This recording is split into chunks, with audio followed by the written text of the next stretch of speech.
Yo, funky people of podcast land, this is Sean with Soul Circus.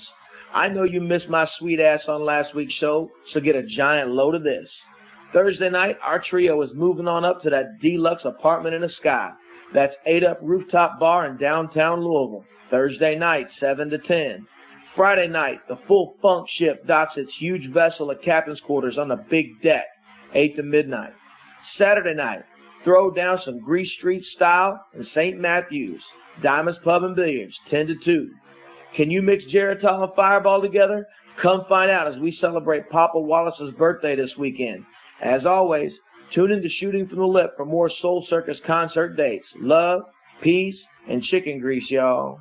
Let's get busy.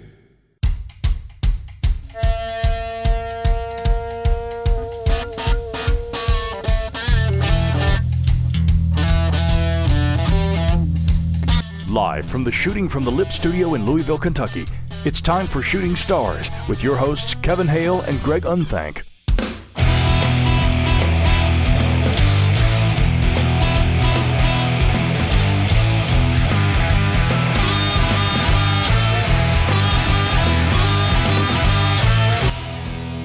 What is up? Kevin Hale up in this house, Shooting from the Lip style, Wednesday night, September 21st, 2016, alive and kicking it with my partner in crime, Mr. Greg Unthank. G-Money, what's up? Hello, everybody. How are you? G-Money here. I'd like to say groovy. That's all. Are you in a good mood? Do you have a good day? I'm in a good mood. I had a pretty good day. I got me some new kicks at the Nike store. You know, I'm trying to step up my game on my shoe game. I got some big yellow with some bunch of specks and sparkles in them. And really? I went to a rehearsal tonight, and I got like compliments on my shoe game. And you know, I got a 15-year-old here in the house, and he tells me if my shoe game is good or not. So I'm trying to step it up. That is one thing you can count. Yeah, you can count on our teenage kids to kind of right our wrong way down the fashion. Yeah, so you know, and it is what it is. But it is Shooting from the Lip Wednesday night style, Shooting Stars. Social media, you can find our show on iTunes and YouTube. We're on the SoundCloud and Stitcher apps. You can like us, follow us on Facebook and Instagram, Twitter at The Shooting Lip, at Kevin Hale 423, at Greg_Unthank. We also do Monday and Friday shows at 10, different themes, but we have a good time. Live tonight via Blog Talk Radio. Greg Unthank, the big music event this past weekend was KevFest Sunday at Diamonds Concert Hall. You were a part of it. You were, were you? Yeah, you were the opening act on the main stage with Brian Fox and the Good Chickens. So, recap. Give us your take. Yeah, give us your take on that experience. Well, that whole day, you know, and I wish that I was telling you earlier before we come on the air, I wish that I could have stuck around the whole time. You know, I'm an old guy, so I actually did leave about midday. I was there around 12:30, and I played with Brian Fox and Good Chickens, and actually Kevin McCreery is actually in that band, and he got to kick off the show there in the main room on the bigger stage, and it was an awesome experience. You know, we kicked it off with a bang. I thought we did a great job, and you know, when we started, the band in the other room started. I think maybe Soul Circus started playing shortly after we did, or right after we did, and people started coming in, and I mean, right off the bat, it started packing, and you started to see people that you haven't seen in a long time, all musicians out there to support the cause. Everybody was working with one another. Everybody was hugging and smiling and just doing whatever they could do to help. I showed up.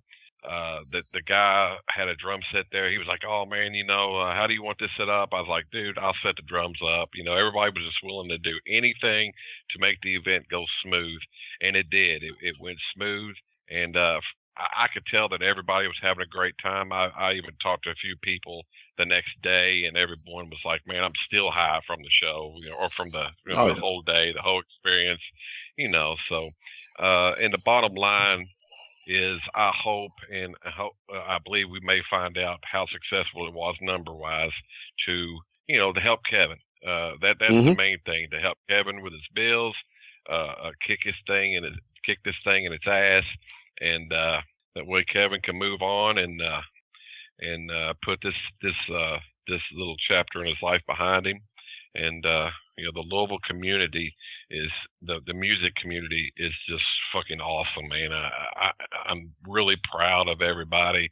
I'm proud to be involved with the Louisville music community, and everybody should hold their head up high and be proud to be a part of it. Because helping someone in need, man, it's a great thing.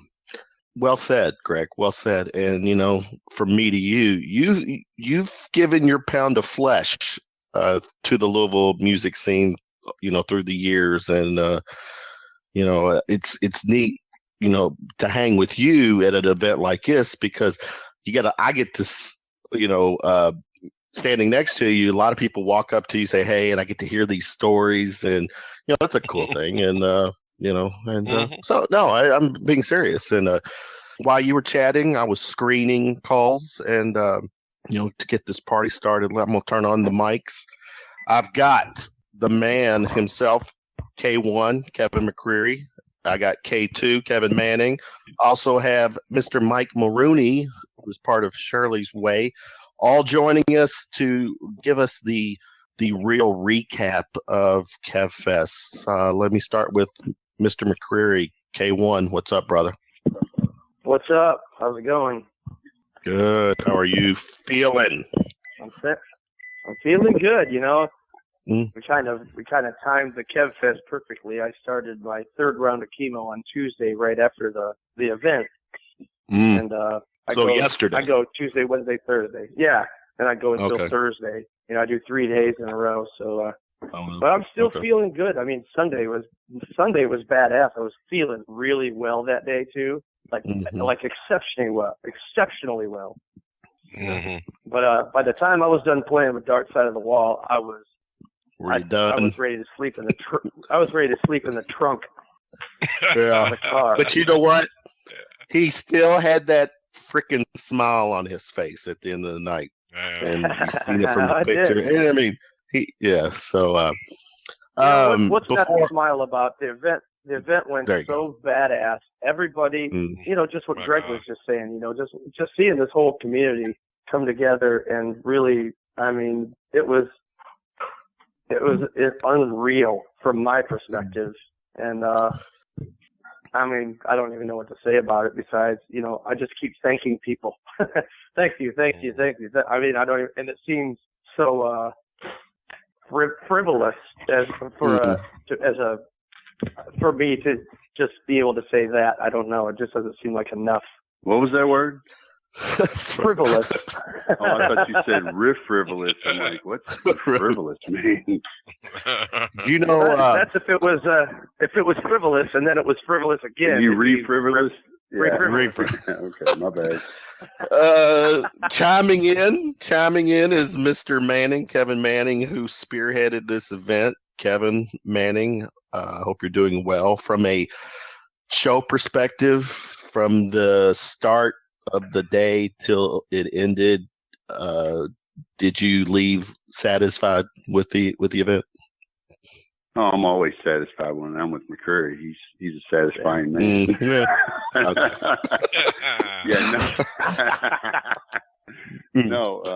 was really happy with the way the whole thing went. So it was satisfied man. I was a satisfied man. It was. It was really stressful.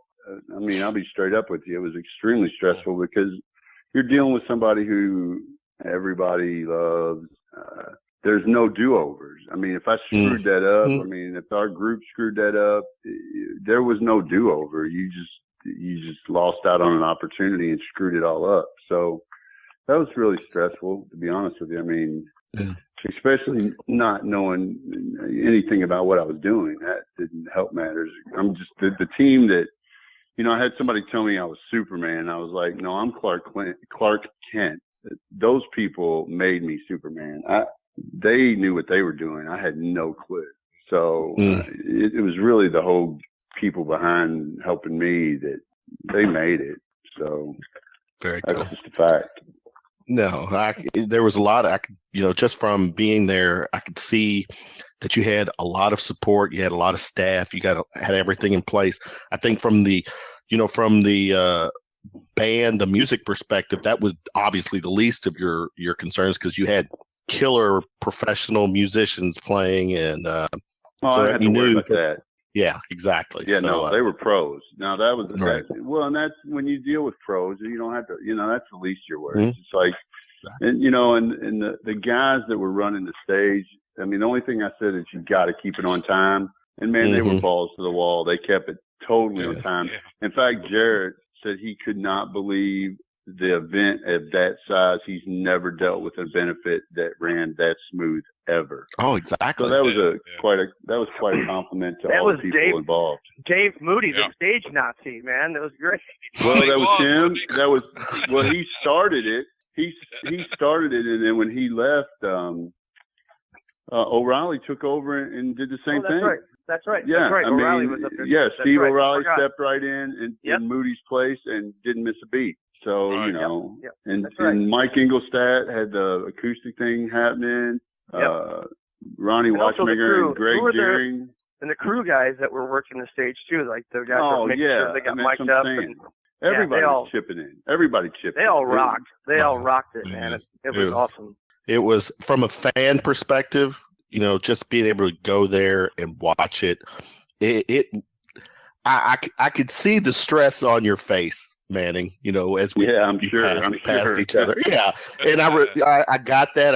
I knew what you were dealing with, but I mean, it was as smooth as a baby's butt, really. I mean, because everything just fell in place. It really was. So let's, we'll bring Mike Mulrooney on. He's with Shirley's Way. He got involved with this event as well. Mike, welcome to the show. You guys. And he's a rock star. Yes, he is. Mike is a rock star. What's up, Mike? I don't know about that. Hey, I don't know about that. Hey, Mike. Love you, Mike. Love you.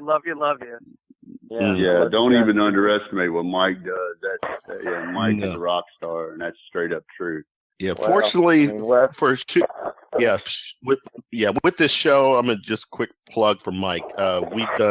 He's been on several times promoting Shirley's Way events, and he's first class. He's straight up. And once I heard Kevin Manning, you tell me a few weeks ago that Shirley's Way got involved, and Mike, Wes were in it. I'm like, man, that's again, you just found the right people to relieve stress from that point. And so Mike, oh man, how did it all sweet? Yeah, Mike, how did it all go for you this weekend?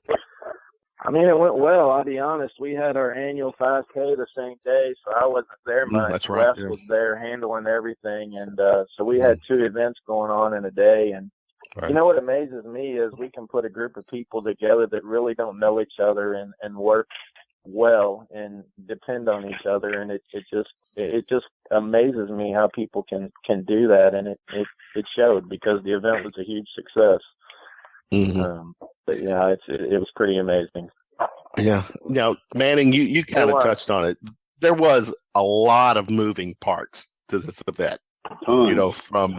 Tons. And but you did. You had the right people doing the from the people taking the tickets, at the door. And that was Judy. That was all Judy from Bistro. She set all that right. up. And, so I mean, there's a lot of right. And you got to get on stage to do your one song Four Velvet Saints. That was a relief just to do that. I can tell. It looked like that's what I was thinking. Is like for about 3+ minutes. That was the equivalent of Kevin Manning having sex. That he got to just not think about the real world normally anyway. Exactly. You know what? It doesn't matter. It's actually shorter than that. But I mean, yeah. Okay, whatever. But I enjoyed an extra 2.5 minutes. But you have a mic stand in your bedroom? Yes. Yeah. He does. Like maybe that would help. Maybe that would help. Yeah. Now, Greg, Greg, I'm gonna come back to you, Greg. Again, you touched on your part of the show and how it all played out for you. But it's easy. It really is kind of easy to a degree when you can almost like for Kevin can basically handpick the music talent to play in an event like this, and they're the top people in town, and again, Greg, you mentioned being able to hang out with people and share stories. It's these types of events, not per se for the cause, but I think these types of events are healthy, Greg, to just like some type of a fest where the city's best congregate. And if you all do that now, I don't know that, but as a fan, to be able to $20 to pay and listen to about 20 musicians, that's a no-brainer. So Greg, add to it, just from I soup feel to nuts. like you're saying from a fan's perspective, and I'm sure Kevin 1 and 2 could also say, from a musician standpoint as well, it's cool to go to an event like that and see all these different bands play and see your buds play, and get off on what they're doing, man. I got to play with Kevin.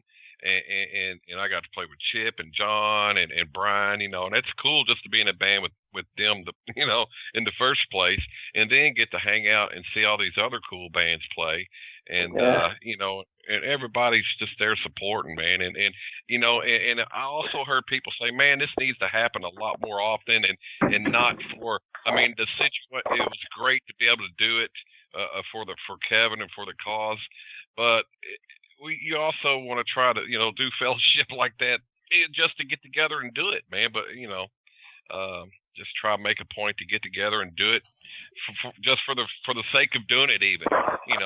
Everyone always says, let's do something like this, man. But, it's good that they can get together and do it when really need be, and unfortunately, it takes something like this,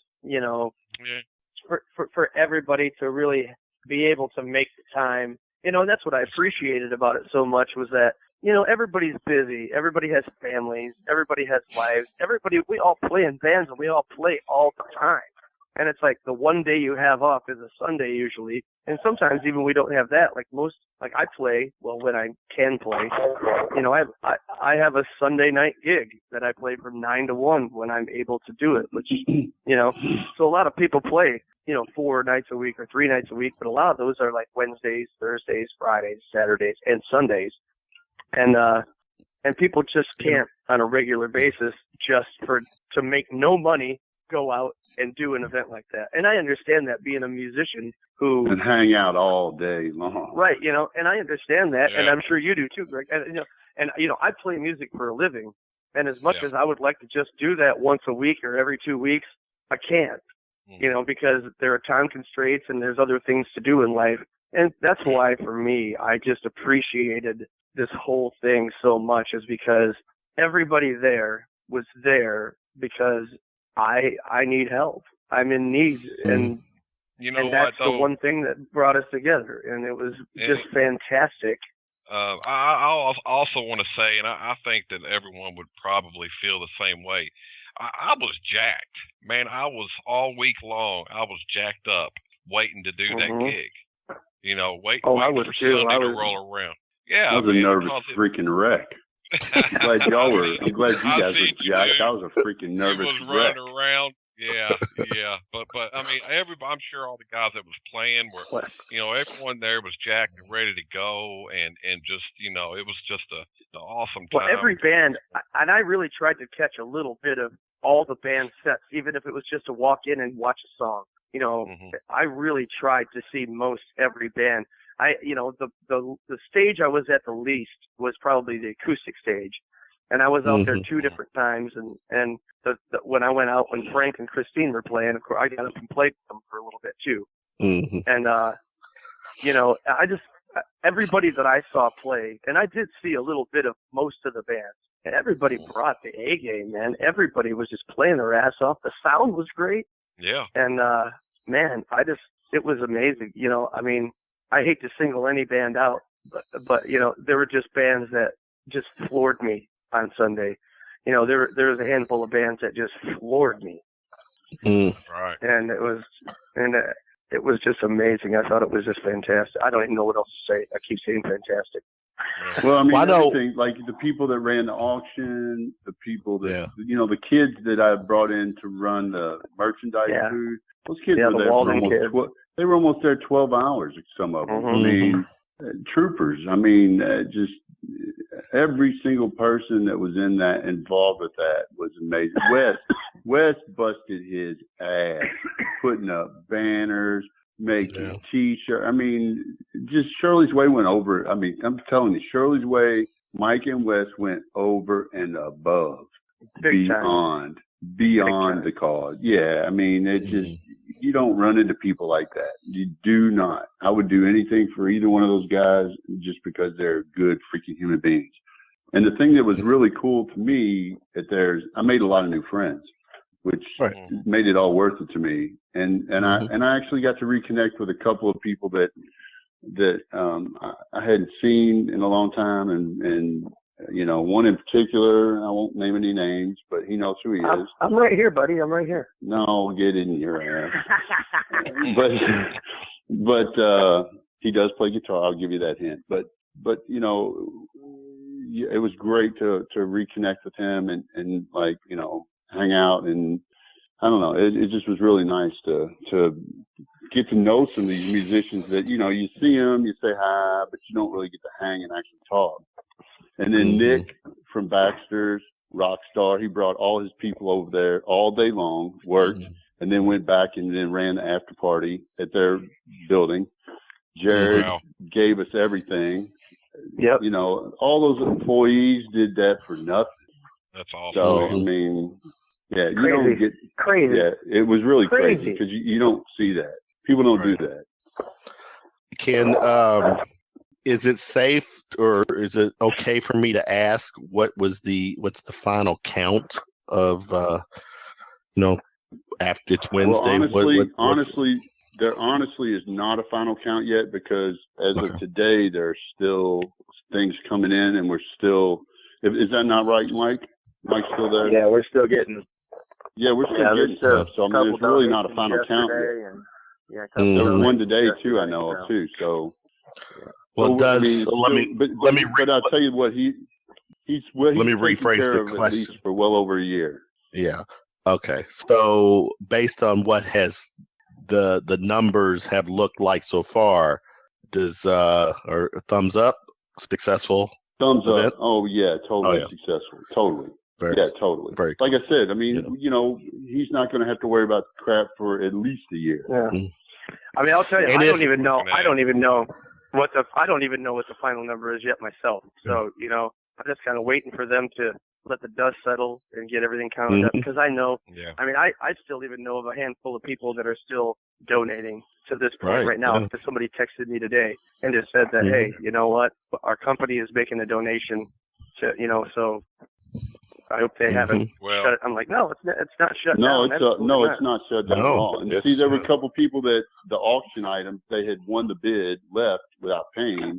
And then the auction girls basically contacted them and are meeting them this week to get the rest of the money. So, I mean, there's still that coming in. So it's, but it was successful. I'm tickled. Just off of Kevin Manning's statement alone, saying that he won't have to worry about anything for a year. That's freaking huge, man. Yeah. That's massive. That's huge. Definitely that's a success for sure. So. God bless America. Hell yeah. Yeah. Now Kevin Manning, if we incorporated ramen noodles, for half the week, could that get stretched out to 2 years? Oh yeah. If we were doing ramen noodles, maybe. I don't know. What do you think, Mike? You think 2 years if we ate nothing but ramen noodles? Ramen noodles and some Chef Boyardee. Yeah, there you go. Yeah, maybe. You know what though? I'm not sure that all that's on my vegan diet. So. Yeah, I don't think you'd be able to eat that. Yeah. Wait a minute, noodles aren't part of vegan diet. Noodles? Well, they are, but you know how much sodium. I got to watch my sugar intake, and that sodium is through the ceiling. See, now you're being picky, McCreery. Well, gosh. Well, All right. We know. I do have a specific diet that I'm supposed to be following as well. Okay. And that's true. That's true. And it's actually good. I mean, some of the stuff he's making is great. I've seen the pictures. It does look tasty. Oh, man, I made the vegan falafel burgers tonight. They were banging. Man, wow. I want to say something on a side note here, real quick. And I'm sure that Kevin Manning can even attest to this. Anybody who got the Avant Guard Dog CD is rocking their ass off because, dude, that CD is killer. That is excellent.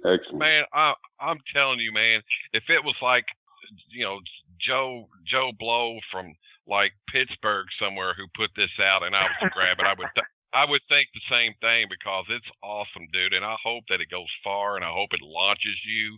And I mean, every song on it is awesome. That's all I've been listening to. I was listening to it, Thank you, an hour ago, from coming home from rehearsal. Dude, that's all I've been listening to, buddy. It is killer. It really is. Thank you. I appreciate that so much. It's taking me. Just in my car, and I'm going to look for Velvet tomorrow. I got to listen to that as well. Sweet. Everybody played their ass off. Steve O'Reilly kicking ass on it, and everybody on it. Yeah, Oh yeah, man. It's just like I said. I was really. The funny thing is right when I was getting ready to record that album, I was writing the songs. I was doing all the shit, and that's when Chip and I met. Maybe like a year before that album, we started recording it. Chip and I hadn't really known each other that long yet. Oh wow! And then, and I was like, when I met Chip, it just clicked. Him and I musically just clicked immediately. So I was like, okay, now my solo project has turned into a duo. Yeah. And then I brought him in and Chip's playing in it too, man. Oh, I mean, I'll tell you what. I made sure that the mix. I mean, I'm sure you can hear the bass guitar is very prevalent in the mix. Oh, yeah. It rumbles. I made sure of that because it's good.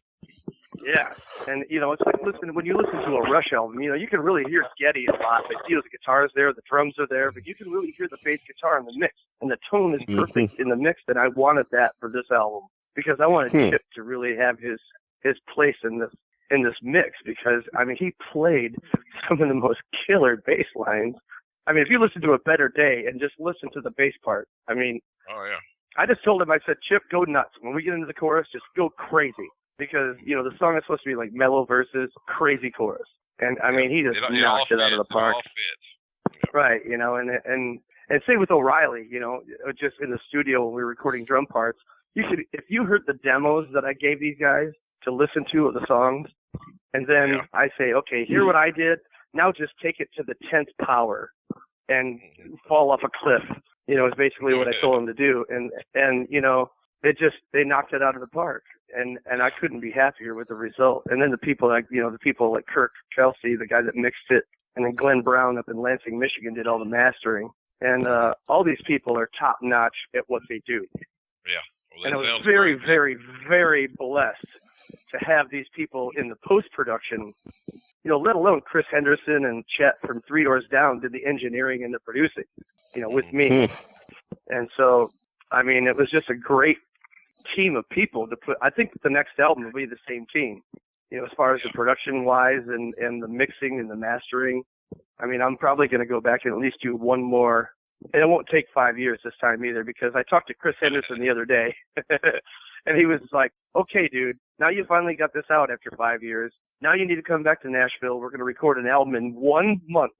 And it's going to be done we're going to do 30 days, and you're going to have it done. And I'm not going to let you leave until you're done. Yeah. You get in the zone for a month and stay there.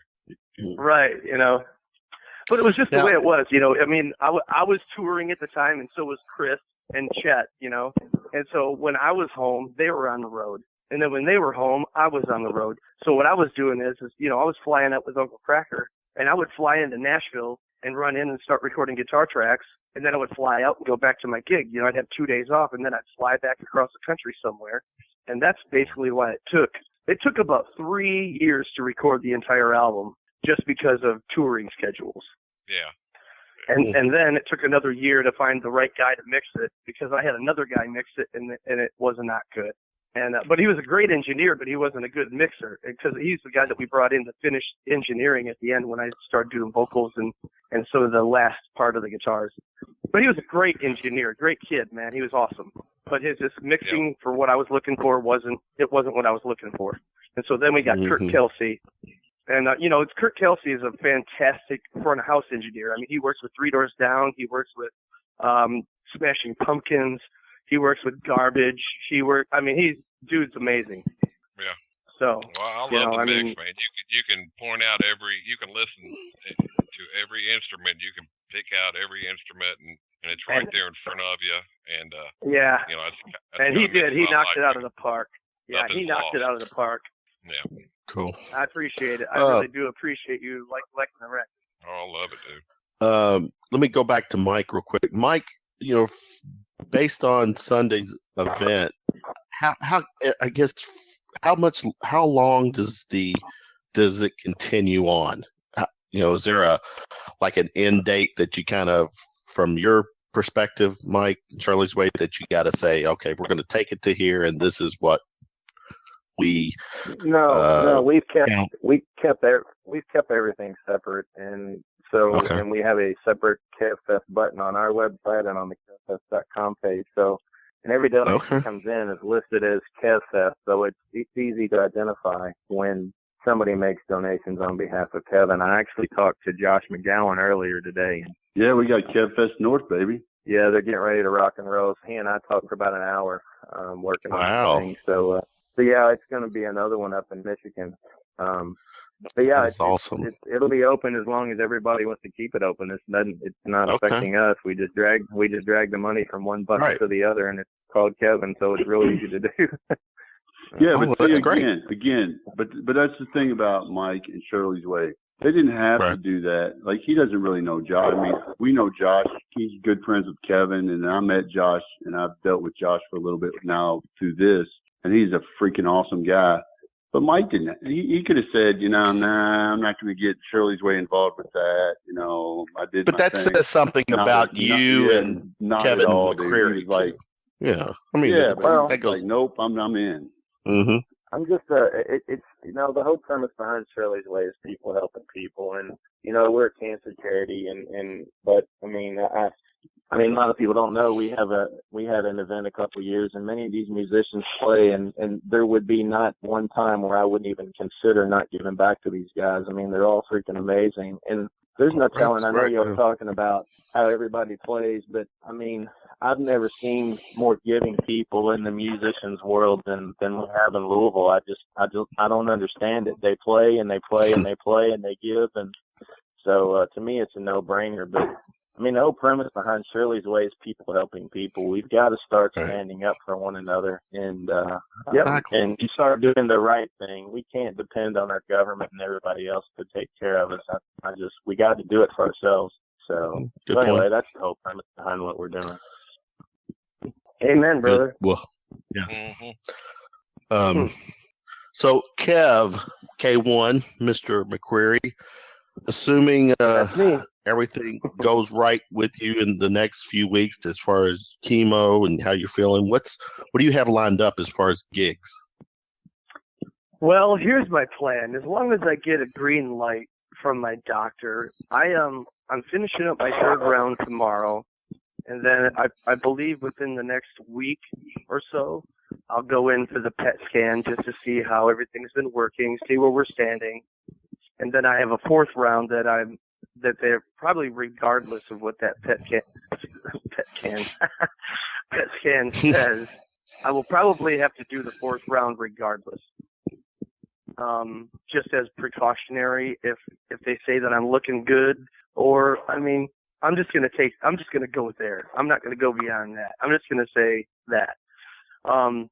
Velvet Saints would be the first gig on the docket for me that I really, really, really, really feel strongly about playing, and that'll be at Baxter's on, I think it's October 19th. 21st. 21st. See, I was wrong. I thought wrong. Okay. It'll be October 21st, and we're going to do a Velvet Saints gig at Baxter's. So that could be like the big, crossing the finish line. At least I'm able to get out and play some gigs, and I can be in public again. Because if I'm done doing chemo for a while, I can start getting back to some type of normalcy. Right. And then they'll put me on probably some medication, and I'll have to keep going in, getting scans, being checked. The whole drill. I'm sure that Mike, especially being with Shirley's Way, is familiar with this, and I'm familiar with it after being involved with my father and Randy.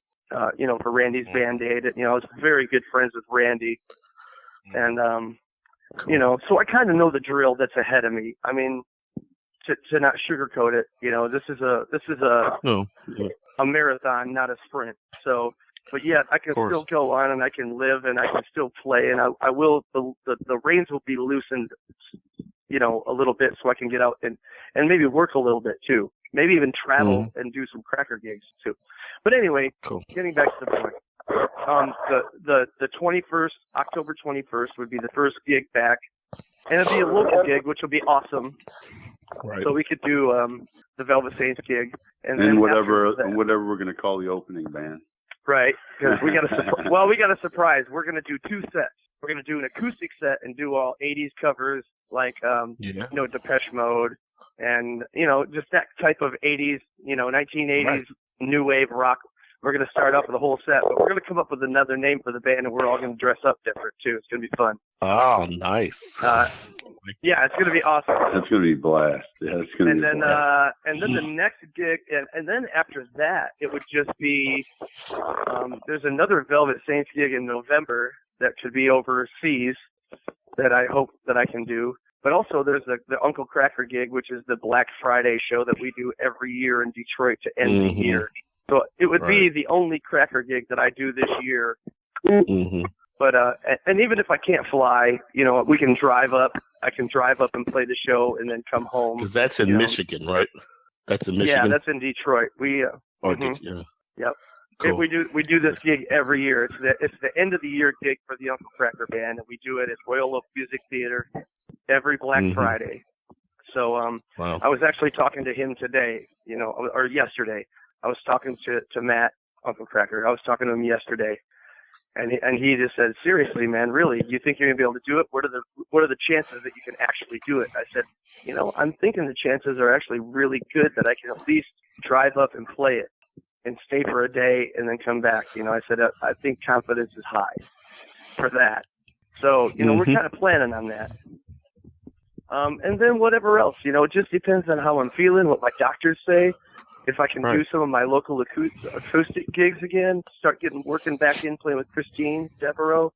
And, sometimes I play with Andy Ramser as well, the other, I'm sure you know who Andy is, of course, female singer that I play with every once in a while. And, Jimmy Walker, Texas Ranger, the cover that we like to get out and rock our cover band and have fun.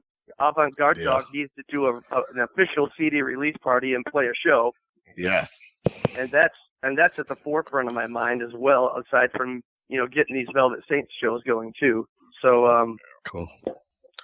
I've got, my mind is full of a lot of things that I want to do. My mind is on work, and I'm really hoping that I can just get back at least somewhat. Maybe, I might not be jumping in full tilt again. But at least some of these shows where I can go in and play an hour set and I'm done. You know, like with Velvet Saints, we can go in, we play an hour set, or, you know, like we're going to do 2 little sets that night. But, you know, Avant-Garde Dog, I come in, we can do another release party where we actually play, get up and play an hour set. You know, Uncle Cracker, I get up and play an hour and a half and I'm done. You know, it's not like setting up and playing 3 1-hour sets.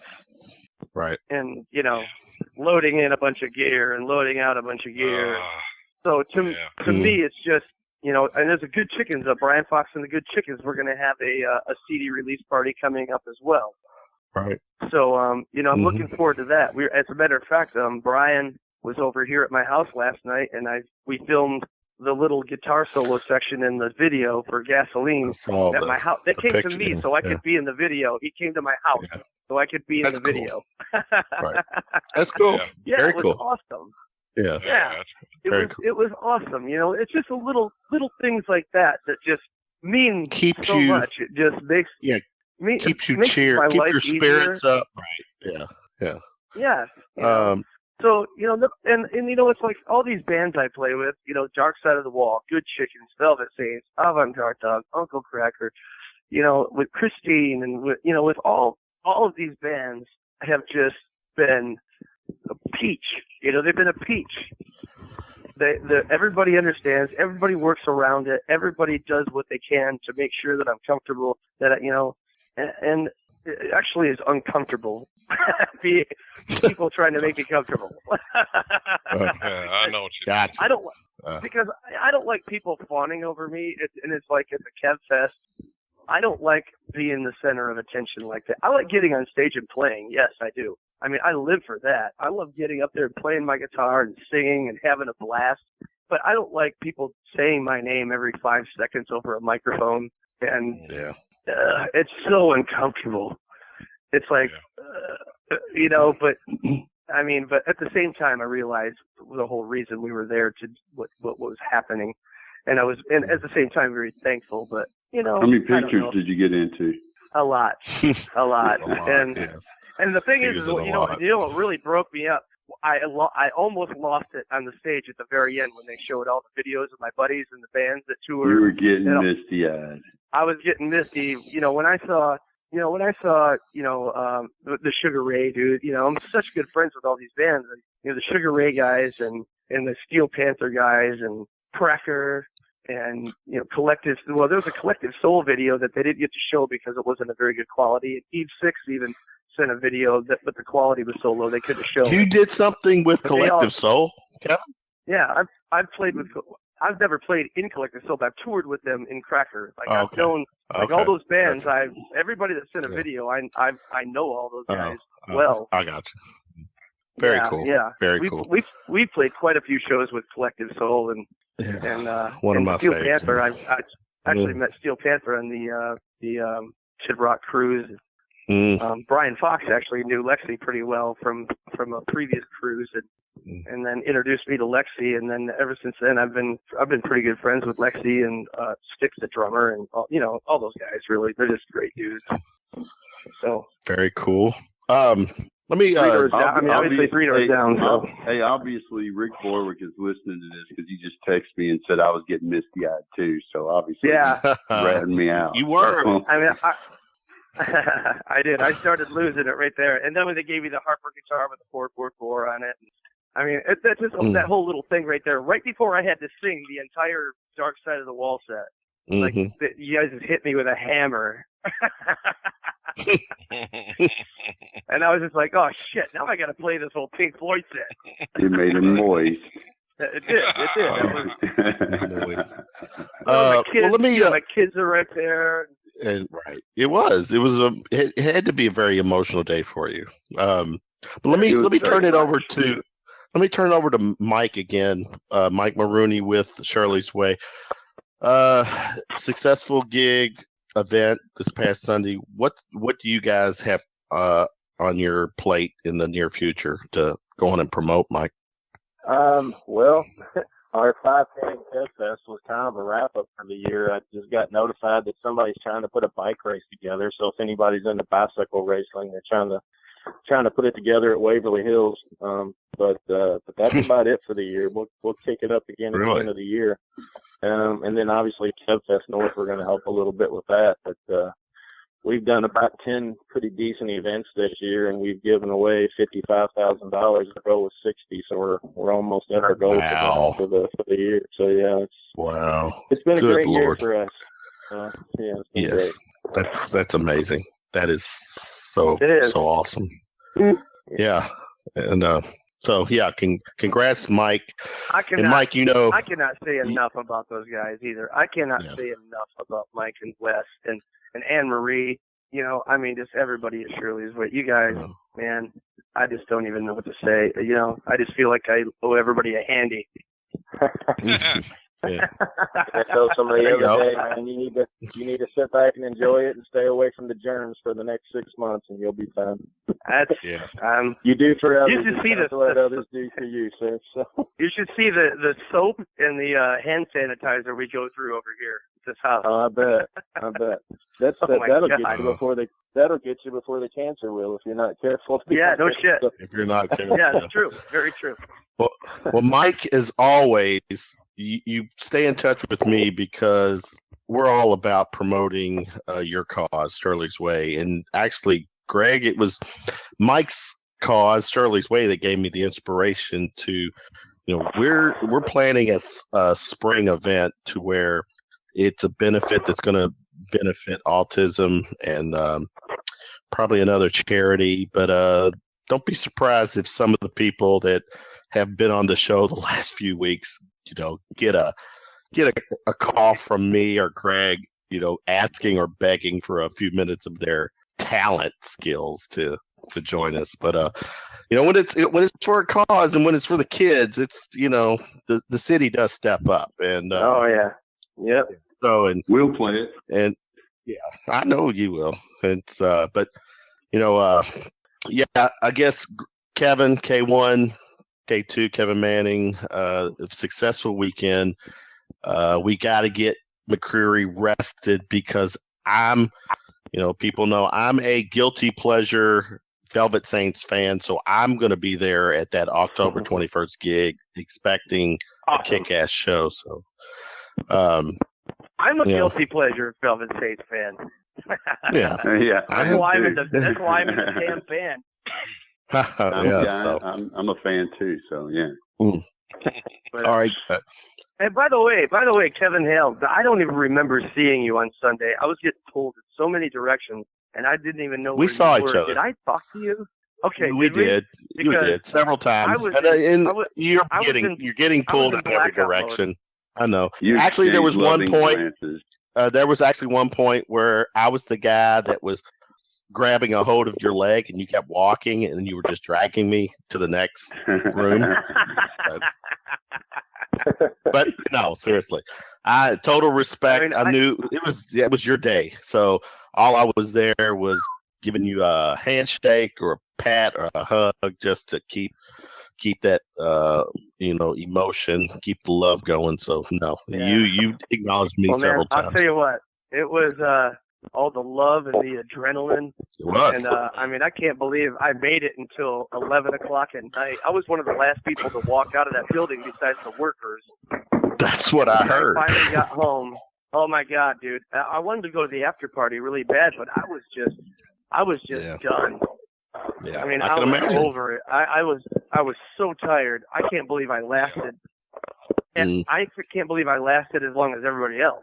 Right. And I got home. I told everybody, I was like, I'm going home. I'm taking my pants off, and I am going to fall asleep. And that's exactly what I did. I came home. Good. I took my pants. Well, I actually changed my shirt too. But I got in my bed. My pants are off right now. Well, mine too. I'm home. My pants are off. So it makes me uncomfortable because I'm right here in the kitchen. Stop. I'm coming out with my pants off. Manning, you're just going to have to take one for the team, brother. This dude has been taking one for the team for about the last 3 months. I know. He's a genuinely sweet man, and McCreery, you're lucky to have him in your life. Yeah. Oh, shit. You have no clue how lucky I am. Yeah. I got no clue how lucky I am. All right. All right, guys. I'm a nice guy. We got another segment to do, so I'm gonna say thanks to Kevin McCreery, Kevin Manning, Mike Mulrooney, recapping KevFest 2016. You guys know where to reach us. Should you all need anything, Mike, as always, keep in touch. We'll promote any and everything that you're doing to help the cause. So, cool. Good luck. Appreciate it. Well, McCreery, tell everybody take it to buy. easy. Tell everybody to buy the Avant-Garde Dog CD. It's out, and I've got a lot of boxes of CDs. I need to unload these suckers. Yeah, I got to get my copy because Greg got his copy and texted me a picture where we got some credits in the liner notes. You're damn right you did. I know. Yeah. I'm going to get my copy. I got to get it. So, and much thanks. So, all right, guys, we'll stay in touch. We've got the next gig, October 21st. That's a countdown because I want to be part of that, enjoy that night. That's going to be fun. So, good luck. It will. It'll be Thanks for having me. All right, brothers, Kevin, K1, right, K2, Mike. Thanks, guys. Thank you, Kevin. Thank you, man. Good night. Love you guys. See you guys. All right. Love you. Much love. Greg, that's when it hits home on what an event like KevFest does for in this case McCreery, all the artists, the musicians who got involved, do their part, gave their time and effort for the love of the guy. And you can't say nothing but good things about it, man. He was a warrior Sunday. Yeah. Absolutely. So he hung out. Yeah. He hung a lot harder than I did, man. I gave out, and he was still hanging. So after going through what he's been going through, that's gotta give him the props. We got our second segment guest. He's been on hold waiting for us, and I appreciate that. Andrew Asher. I say he's part of WildWood, but he's got so much more he's involved in. But last time I saw you play, you were there at KevFest with WildWood. Double A. What's up, playa? What's up, buddy? My man. Yeah, that's right. Greg Unthank's my man. We're actually waiting for gay marriage to get legalized here in Kentucky, so that me and Greg can be together, or we're just gonna move out to Utah or something, so we can do the whole polygamy thing like the rest of the Mormons. So, yep.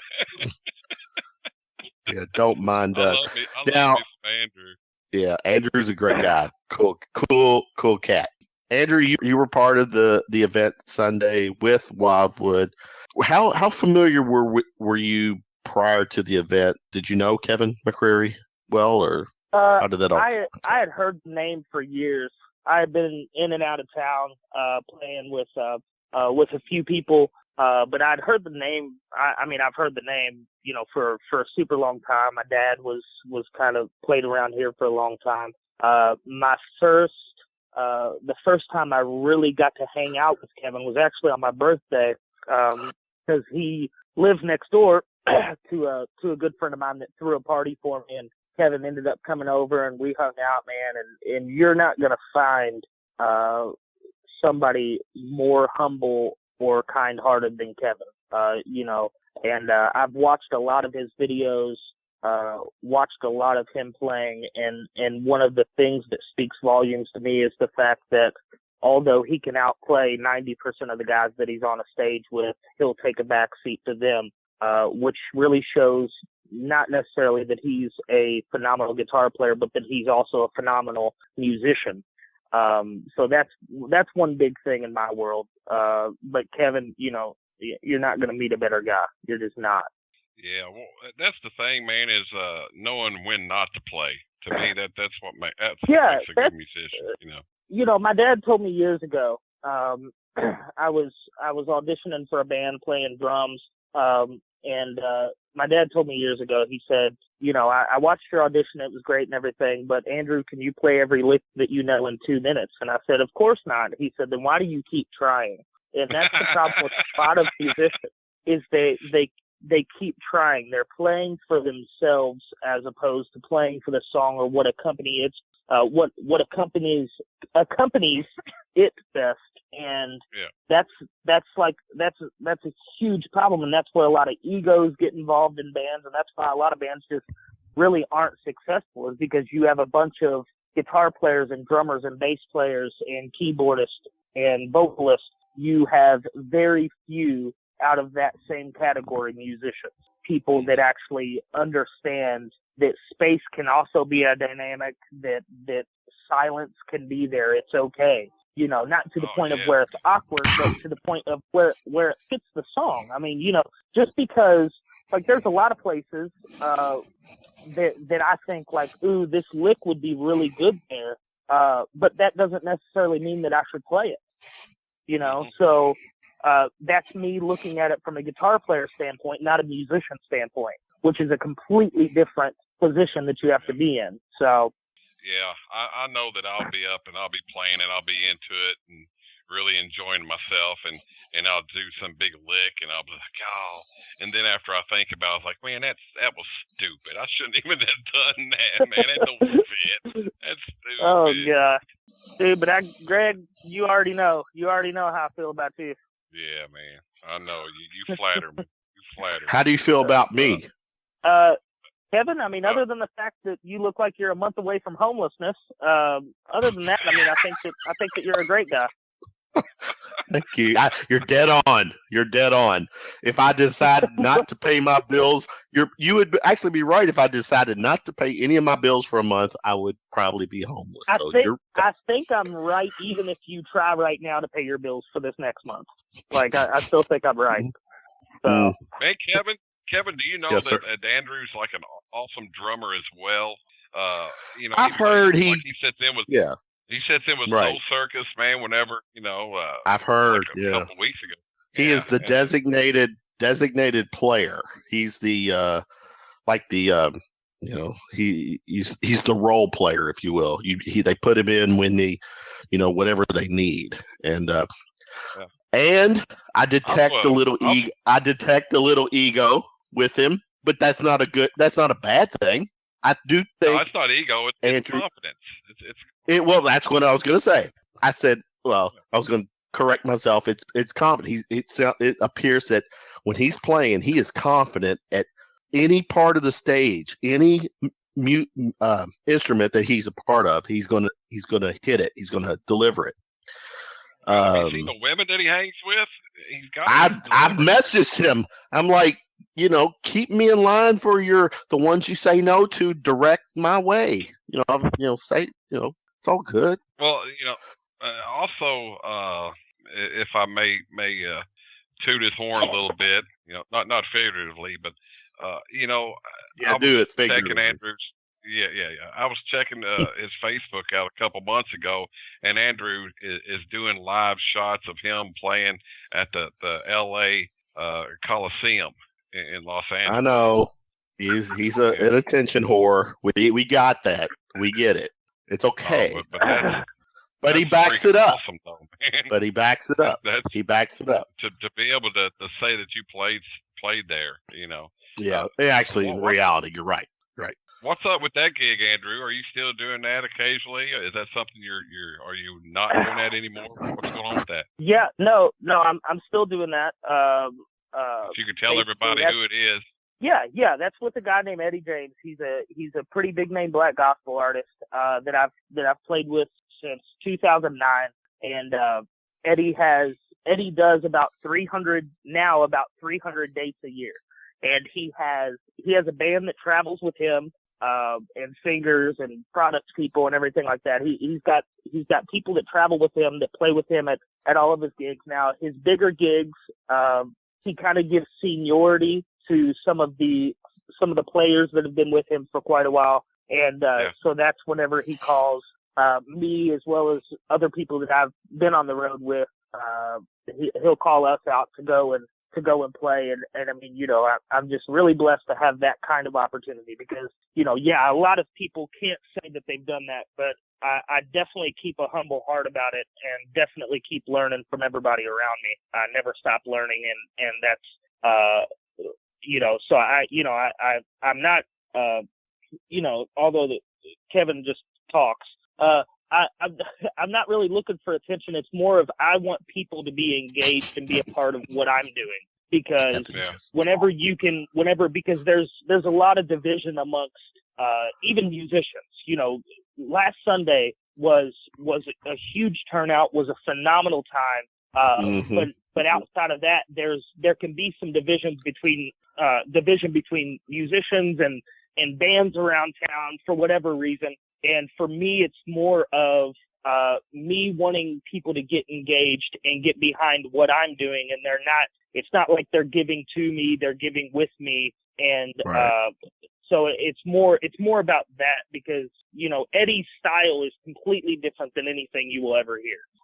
It really is. He's phenomenal. He's a phenomenal songwriter. The guy probably has 18 million songs written through and through, and all of them are great. But he's got such a different approach to music that just because I like listening to things that are completely different than what I actually play, I feel like that stretches me as a musician. And so instead of just listening to the same things that I always play, so that's kind of my way of saying, hey guys, you know, listen to this, because this is good stuff. It's stuff that you won't really hear, and it's got some good stuff that you can learn off of it. You know, it's not necessarily to showcase me. It's to showcase, you know, a lot of the things around me and a lot of the blessings that I've had, man. I mean, you know, it's awesome. So that's a good point. Now, like Sunday, you were with WildWood, and you're a guy, Andrew, that I see is capable of stepping in any band that you probably have several other bands you could step in with. Are you officially a part of WildWood? I am. Yeah. But didn't I hear that? Go ahead. Go ahead. Sorry. I was going to say, didn't I read somewhere that you're actually going to be moving away? Okay. So I have some pretty good opportunities in Los Angeles that I've been looking at, and a lot of that was starting to get more and more concrete. And about that same time, WildWood started having bigger things go on. So we have some things coming up that are that could be very, very, very good for us. And right now I'm just kind of a little bit in limbo, but I was never going to leave WildWood. The opportunities that I had in LA would still be conducive to me flying here twice a month to play with WildWood, and to still be a part of that, because WildWood's music and songwriting and vocals, I mean, man, I've been trying to find somebody that has, and call me biased, but I've been trying to find somebody that has better tone than Kevin, and I can't. Like his voice is very unique, and you just don't get tired of it. And so whatever we were talking about, me initially coming into WildWood, you know, I started really like listening to the tunes on the first album, and the album kept me engaged the entire time. I mean, if you listen to that album from start to finish, you can listen to it and go, man, I want to listen to it again, because it's like a good movie. Like, you know, Wolf of Wall Street is one of my favorite movies. It's super long, but you don't realize how long it is, because it keeps you engaged the entire time, and it's constantly it's changing, and the dynamics are in and out, and everything's right. Yeah, that's what I noticed. It wasn't the same cookie cutter stuff that's out there now, man. It's really some diversity to it. Exactly. And, you know, we understand, we kind of have our you know, kind of pop country song, if you will, which is Selfish, and that's but it's still a good song. It's not just Kevin, it is. So, you know, it's not just one of those songs that's like, you know, just talking about how your tailgate's dropped and you're drinking a beer and looking at your chick and a wife beater. It still has a point to it. But everything else on that album, and what I love about the band, is they don't allow musicality or lyricism to either one be sacrificed. They go, no, we can get the best of both worlds, and we're going to make that happen. You know, we're not just gonna play this chord here because because we think that it kind of fits whenever there could be something better, or we're not just going to put this lyric here because it fits. We're going to find what's perfect. And we're, what we do, we're going to do to excellence, because, we have a lot of pride behind what we do. And a lot of it is looking at the investment of what we do, because WildWood is different than a lot of stuff out there. And and just like I said, the tone of Kevin's voice, it's him whenever you hear it. Exactly. And the way that stuff is just put together, and the songwriting, man. I mean, if you haven't really listened to the lyrics of a lot of those songs, I'm a huge John Mayer fan. In my opinion, in my generation, there's not been a better songwriter in my generation. And a lot of that, you listen to a lot of the WildWood stuff, and it's just like it's just really, really, really good stuff. Now, when it comes to WildWood, and we might be digressing a little bit here, but WildWood is Greg will tell you, WildWood is probably one of the more talked about bands that we do on our show. Jake's been on lots of times. Jake gets his. I have to admit, I'm a WildWood fan. I mean, I like you. I like Jake. Kevin's so fucking talented. Stacy, her voice. Hager, Elin, they're great guys. Who is the band leader for WildWood? Well, we kind of take it different ways. Everybody kind of does their own part. So Jake is more in charge of like most of the booking stuff. He's kind of the operations coordinator, if you will. John's business main thing, yes, business side of things, and social media. Jake and Stacy kind of both kind of do the social media thing. John is pretty much the designated songwriter. Everybody, of course, puts their input. John and Kevin, but mainly John, write the lyrics and most of the melodies that you hear in the music. A large majority of that is John. Kevin does what he does. I mean, it's he kind of edits things and looks at things, and the entire band kind of comes together. My job is probably the right now the least demanding, because I'm still trying to get acclimated to these tunes, and I've never really played country music, so I'm trying to come in and learn a whole different genre, and also deciding where keyboards are going to fit, because we're starting to add keyboards into a lot of our tunes and to some of the live stuff that we do. And so I'm kind of, we're listening over the tunes, we're listening to stuff to make sure that we're not utilizing a keyboard just because we can. We're utilizing a keyboard because it sounds good in the song. So, that's everybody kind of has their own job, and I would say it's pretty even. Go ahead. There's a lot of talented pieces with this band. There really are, and you're right. Everyone has their own thing. They all bring something different to the band, but collectively, it's working. Now, without being a party pooper, and I want to ask the question, because these shows are supposed to ask certain questions. What happened with the Sean situation? Can you elaborate, or is that something you? Well, no, I'm honestly not that familiar with the situation. I've been a WildWood fan for quite a while. I don't have any like juicy gossip on it. I don't. It just was, I call them growing pains with any band. And I think that Sean's a phenomenal player. I look up to Sean in a lot of ways, and he looks up to me in a lot of ways because he's 5'4". So, I think that somebody needs to laugh there. But I am laughing. I am laughing. It just didn't come across loud. I'll enhance my laugh later on the edit. Thanks. Yeah, just shove it in. So, but no, Sean's a great player. I'm not really familiar what happened with that situation. All I know is I feel like that it was a smart move. Not being arrogant, but I feel like that it was a smart move for myself as an investment. Moving into WildWood as well as for WildWood. Plus, you're single, right? Correct. Which means, the amount of chicks available for you, just because you're in the band, increases by, a substantial amount versus Sean because he's married. Just looking at the numbers most of those here. I have to pay for. So most of those. Stop it.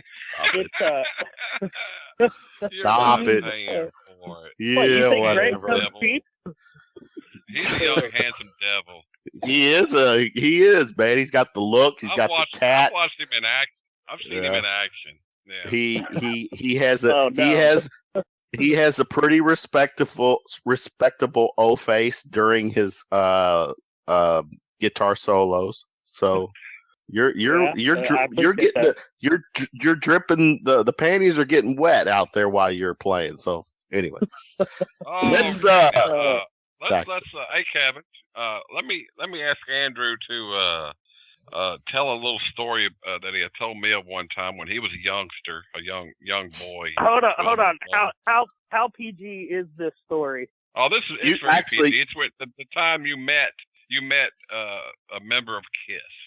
Oh yeah. So this is a pretty cool story. My dad used to actually own a chain of pawn shops, and they were all called Easy Cash Pawn. It was him and another guy that owned them, but basically we went to NAMM show one year whenever I was about 10 or 11, and it was whenever Paul Stanley was switching over companies. He was getting endorsed by Washburn from Ibanez, I believe, or maybe vice versa. I can't remember what was going on.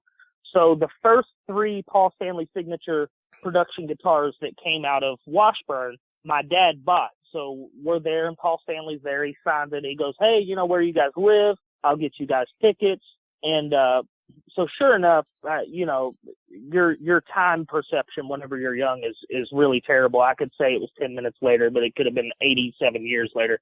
And then I would look like Kevin. But it could be any time frame. At some point after that, we went to Paul Stanley got his tickets on will call. We were in the front row, and at the end of every concert, he would break his guitar and throw it out. Well, he broke his guitar and handed it to the security guard that was standing right in front of me, and told him to give it to me. So I have the body of the guitar, the bigger part, and so I go, me and Dad go, and we're trying to get backstage, and they wouldn't let Dad backstage, but they let me backstage, which was hilarious because my dad was heated about that. He's like, "That's my 12-year-old kid, and this is KISS. What's going to happen back there?" Which probably wasn't a responsible decision from him. But hey, I turned out all right. It only took 3 weeks of counseling to get over it. But so I go backstage, and they all sign it, and money well spent. Yeah, money well spent. So I go backstage, and they sign it, and I got a cake from where it was like a welcome back cake that was supposed to be Gene Simmons's, but he didn't want any of it. And then Gene walks up to me and he goes, "Hey buddy, how you doing?" And I was like, "Pretty good." And I'm starstruck. And he's like, "Hey, I got you something." And he pulls out a little U.S. Marshals pin because apparently he's a big badge collector. And so he gave that to me, and my dad probably eBayed that too. But it was a really cool thing. And you tell most people, and they're like, "Oh no, you didn't." And I'm like, "No, I have a fair amount of pictures, And so I got to meet some pretty cool people whenever I was younger, especially at NAMM. I would say the coolest person I got to meet, who was a phenomenal guy, was Mitch Mitchell, Jimi Hendrix's drummer. And me and Mitch Mitchell, literally, of course, I was 1/1 trillionth of the drummer that he is, but I used to play a lot more whenever I was younger, play drums. And Mitch Mitchell, I have pictures of he and I sitting on drum kits next to each other playing. And that was something that will always stick with me. I keep the picture actually in my car above the visor of me and Mitch Mitchell, because it was I didn't realize the magnitude of who I was meeting at the point of doing it. Sometimes you get a little older and you're like, wow, this is crazy, Mitch Mitchell. That's awesome, dude. That's awesome. So that was probably the highlight of that. A little older. You're not even 30 years old yet, buddy. No, He's 25. Yeah, I can't wait till I get as old as you so that I can look like a 40-year-old dyke. Dude, I turned 50 yesterday. I turned 50 next year, asshole. Hey, but listen. You look like a 40-year-old dyke, Kevin. So you don't look as old as you are. So that's good. I love it. All right, Greg. We haven't been able to do this in the last couple of Wednesdays, but we're going to do it with this mofo. This is what we call our round of shots. It's 6 question answers, quick question and answers, quick Q&A. I'm gonna throw some at you. It's meant to be in fun. Short answers. Don't give me the long version, mainly because we have less than 10 minutes of live time on the show. So any of your bitches that are listening, they'll only get about 9 minutes left with you. So let's do this. Andrew, first concert you attended? Kiss. Yeah. You remember the year? 1998. It was their 18th farewell tour. 18th farewell tour. I was 79. Good Lord. All right, number 2. What cartoon? I know, he's a kid. What cartoon or comic book character do you resemble most? Probably Hey Arnold, because I have a misshapen head. And let me guess, and if it was a porn star, it'd be John Holmes, right? Or Ron Jeremy. I'm gonna plead the fifth on that one. Okay, that's all right. Number 3, while performing, name an Andrew pet peeve. Oh, watching guys be persistent about hitting on girls that there's no chance that they have a shot at. I know. That aggravates. Yeah. Once we get into our 40s, we do stop that. It's usually the 20-some-year-olds that are still. Well, yeah, I understand. You guys just go to Craigslist after you're in your 40s. No, Tinder. I've upped it to Tinder now. Yeah, I'm a Tinder guy. Really?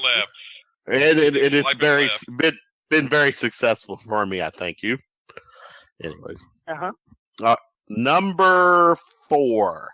If you could only have one meal for the rest of your life, what would it be? Oh, crab legs. Done deal. Nice. That worked for me. Greg, what would be your one meal for the rest of your life? You know, I'm big on fish, man. I love fish. Yeah. Okay. I still think I'm a steak guy. I think steak prevails. You know, I like scallops. I like that a whole lot. Yeah. You know, Mike Lennox, love that type of stuff. Yeah. Okay. All right. Andrew, number 5. Name your favorite phone app. Favorite phone app? Dude, I play the heck out of some world blackjack tournament. Yeah. I'm sorry, that's not nearly as exciting as Tinder. It's not. You're right. It's not. You lose way less money playing the World of Blackjack tournament than you do on Tinder. You lose way less. How do I lose? Wait, whoa. You're assuming I'm losing money. Wait a minute. You're assuming I'm losing money on Tinder. Well, you're definitely not gaining it. Who would pay for you? Do you want? You know what? From this point on, as of Wednesday night, 11:24 p.m., you are going to be part of my little Tinder distribution, buddy. Okay, that's fine. All right. You know what? I think your brother is nicer to me than you are, for the record. Oh, I'm sure he is. Yeah. He has way less to live for.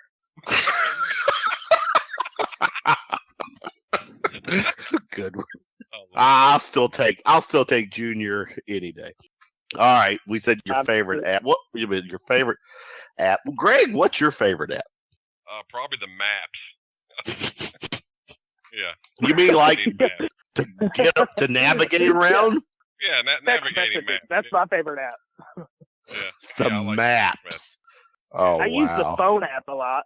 Yeah, I like the thing where you push the buttons and you can talk to someone. That's pretty cool. Oh, that is pretty cool. Yeah, that's a good point, Craig. Simple still is the best. I can appreciate that. Well, I'm 50, dude. It's hard to get all those apps downloaded to your phone, trying to figure them out and stuff. Now, yeah, Greg, you just turned 50 this past week, correct? Yes, yesterday. Yesterday. Happy 50th. Happy half a century. We have to. I'm getting you out soon. We're got to get to a gig, somebody's gig, whether it's WildWood or maybe it's a Velvet Saints. I need to go see WildWood. I do need to go see Mr. Andrew with WildWood. We need to get you out and do it up right. Celebrate Greg's 50th birthday right. So are you trying to get Andrew? He only drinks tequila. I'll need your help there, brother. You need to help me out. We'll talk offline. I drink a lot of stuff, but I prefer tequila. Okay. Yeah. All right. Last question for you, Double A. If you had access to a time machine, can go anywhere in the past, your living past or pre-living past. If you want to go back to Jesus, the dinosaurs, any past, where would you go? I would go back to September of 1990 so I could drive the helicopter instead of that guy that crashed Stevie. Oh, wow. Wow. You know what? That is, yes. That's a good preface for a story that I have. Steve Wilson, a very good friend of mine, sound man. He's a sound man for the Kentucky Headhunters.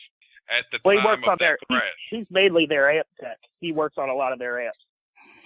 I'm sorry? He was mainly the guy that works on most of Stevie's amps. Absolutely. That's what I was getting ready to say. He was at that time he was Stevie Ray's amp guy. And the night of the crash, there was a seat available. I think Reese Wyans, the keyboard player, asked. He said, he asked Steve. He said, Steve, I'm not. Talk about Steve Wilson. He said, I'm not going on the helicopter. Would you like my seat? You can, get a ride back in the helicopter. And Steve Wilson said, no, I still have some stuff I need to do. So he turned down a ride on that helicopter. So yeah. One of the best decisions that he's probably ever made. I would say so. Yeah. But good answer. All right. Double A, what's in the immediate future for you, the band, any of your own gigs? What? Well, let's see. We have the band has WildWood. We are recording beginning of October down in Nashville for a 4-song EP. Which, by the way, these 4 songs are monsters. There's a song called "Country People" that we do. That basically says, people would prefer, Luke Bryan and Florida Georgia Line over things that actually say something. Then there's a song called "Pieces" that we're doing that is amazing that we've never even played out. It's a great song. We have a song called "Promise to Me," which is also a great song. Great lyrics, great instrumentalization. I mean, everything there is awesome.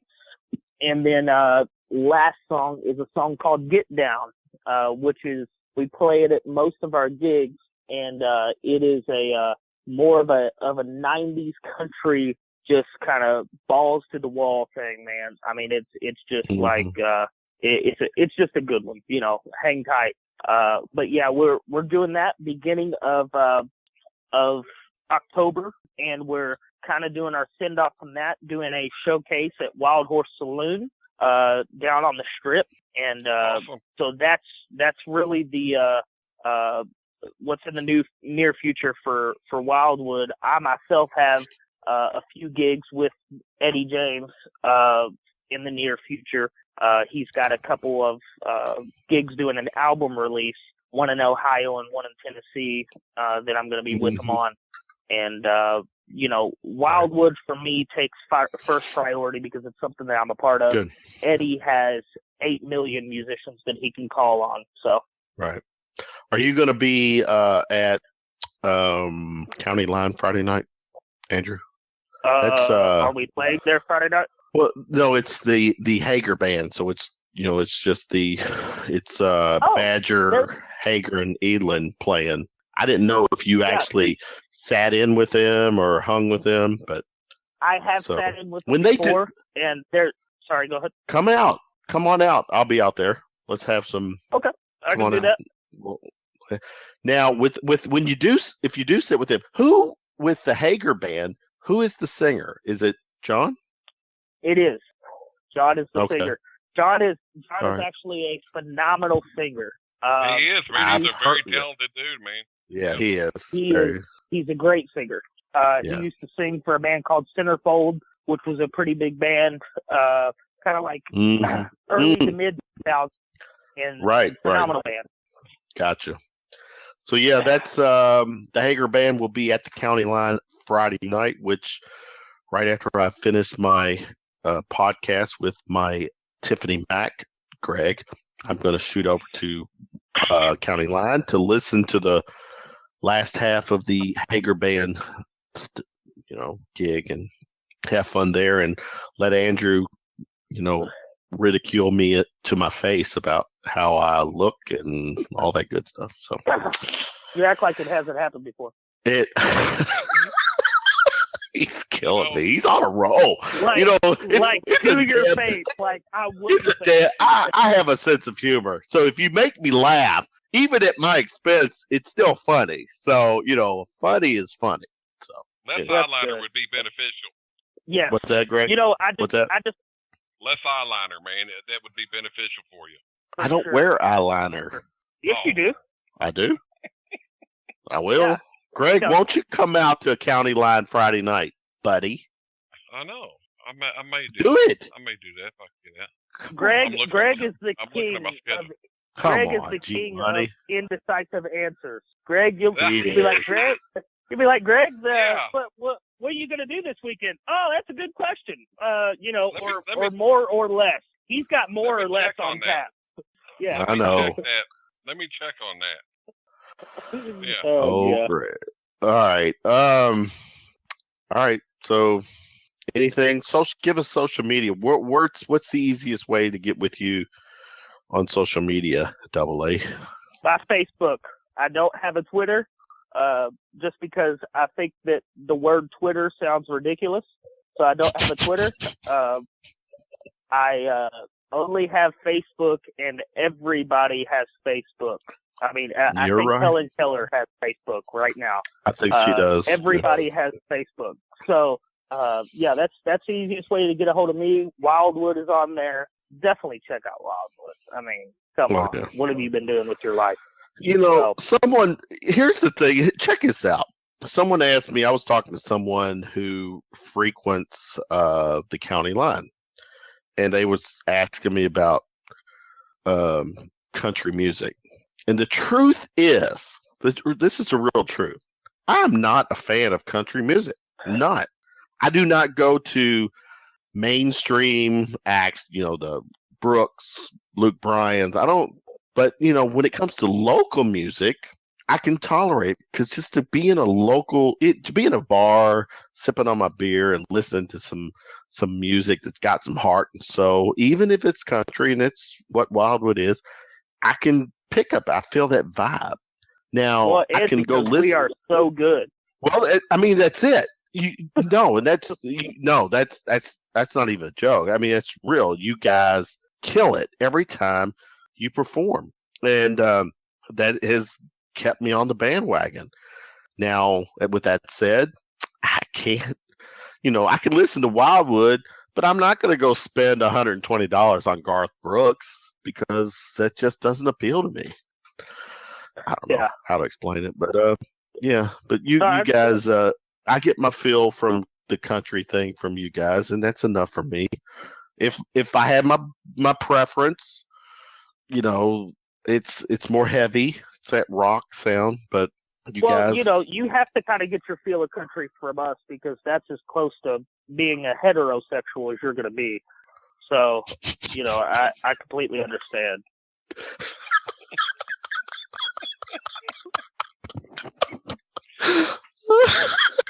Oh, shoot. I know you make now it's like prior to Andrew coming on tonight, I thought I was doing nothing but choking other people's chickens. I mean, now it's like he's enlightening me on what I really need to be doing. Yeah. Well, I knew it would be a good interview. It would. We did too. I felt it, and so props to you, Andrew Asher. I'm gonna kick your Andrew Asher the next time I see you. But it's out of love. That's so original, man. Yeah, I know. I know. Original. All right, Double A, you've been awesome tonight. Again, I think you said you're gonna make an appearance at County Line. Is that right? I will make an appearance. And then we're gonna just stay on his ass from County Line until all the other gigs take place. He is officially, Greg, become numero uno on my target list. There you go. There's going to be, from now on, every Wednesday night show, there's going to be the Double A segment. It's going to be like a little verse that I throw out for Double A. Hey, to know Andrew is to love Andrew. It is, and I do love him because the thing is, I get him. Yeah. I do get him. He's right. Andrew, you're a genuinely sweet guy. You're a caring guy. You're a funny guy. I respect that. It's fun. Now, if you really hate, my point is, if you really didn't like me, I'd rather you shove a knife in my back than call me not hetero. Well, I understand that it's a sore subject for you, and that's why I haven't talked about it a whole lot. So, I would stab a knife in your back, and if you weren't hetero, you would probably prefer something else. But, I really care for you, man. You seem like a great guy, and God bless your pre-diabetic heart. I mean, you're awesome. It is, yes. He is on a roll. Andrew Asher, if WildWood doesn't work out for him, he needs to head to Vegas and open up, for one of those comedy acts there. So, Andrew, you killed it. Appreciate it. At my expense. Thanks, buddy. We love you. We love you long time. We'll see you. I'll probably see you Friday night. So thanks for hanging out with us, brother. Have a good night. All right. Take care. See you, buddy. Love you, man. Oh, Greg, what a night, man. Those are fun. I can handle being the roaster or roasty. I guess you would call the roasty. Getting roasted. You're the roast dead. You were the roast dead. Yeah, so it's okay. It's all good as long as the show is moving. It's all the show is moving on. I want to tell you, he's not singling you out, man. Everybody gets a shot when you're around Andrew. Oh, I know. Everybody's going to get a shot. That's what I love about him, man. He's very lighthearted and very fun to be around, and very smart fella, man. I think, Greg, we would be on to something big if at the beginning of 2017, Shooting from the Lip lined up a roast show. I think we could pull this off. I'm telling you. You got guys like Andrew here. All we need is just a few people to be the roasties and then find all their friends who want to come on and roast them. It could be a fun night, man. I'm just saying. Something to think about. Man. All right, you got any gigs coming up this weekend?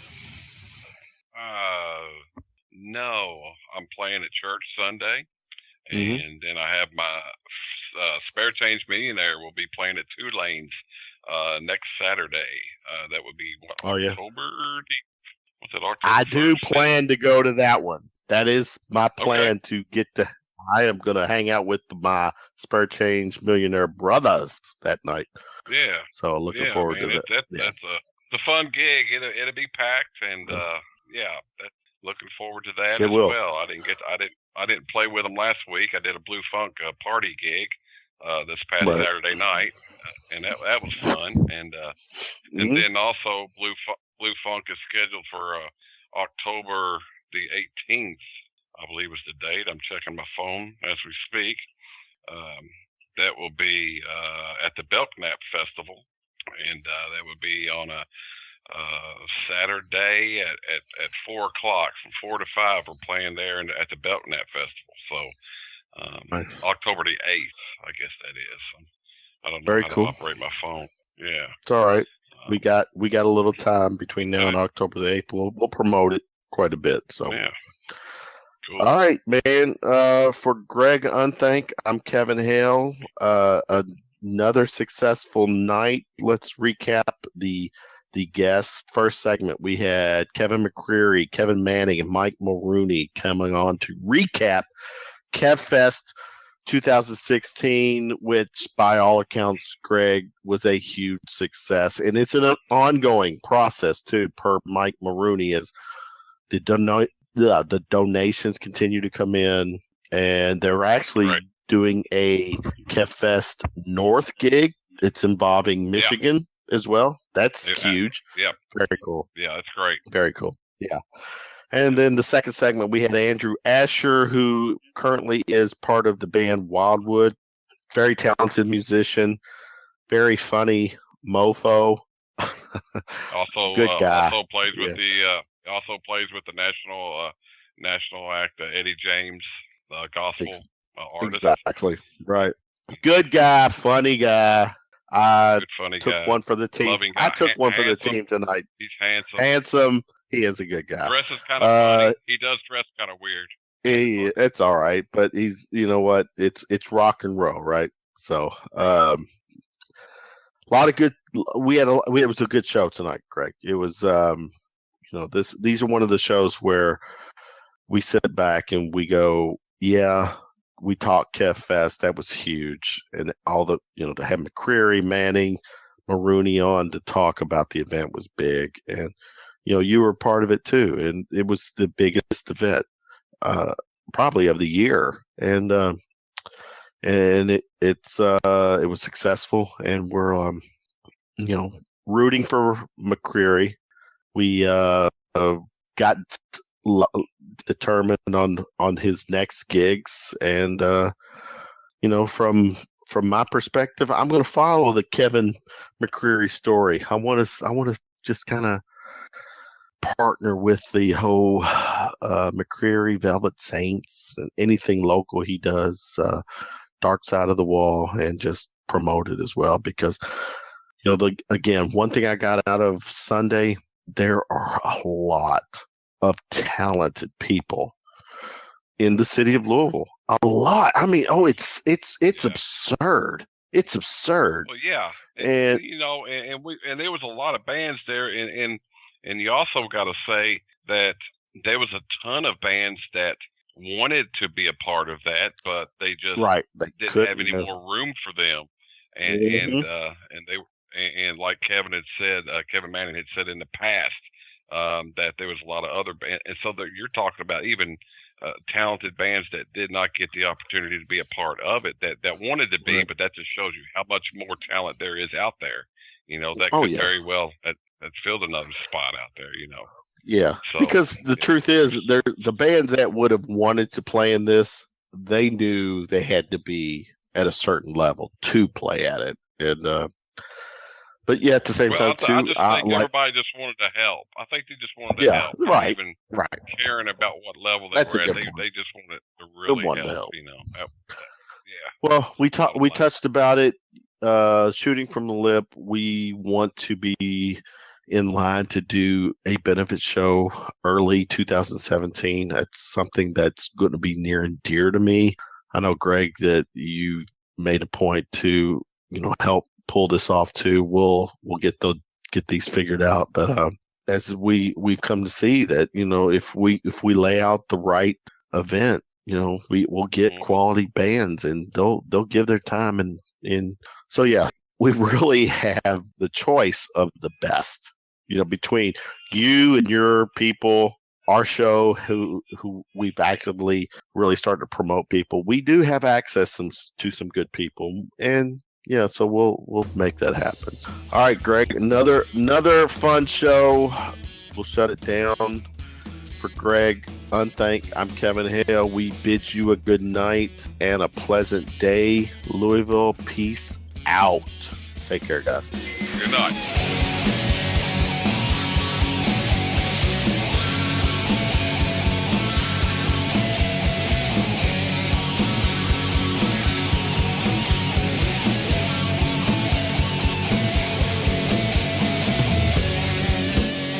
In no time were any animals or people hurt during this presentation of Shooting from the Lip.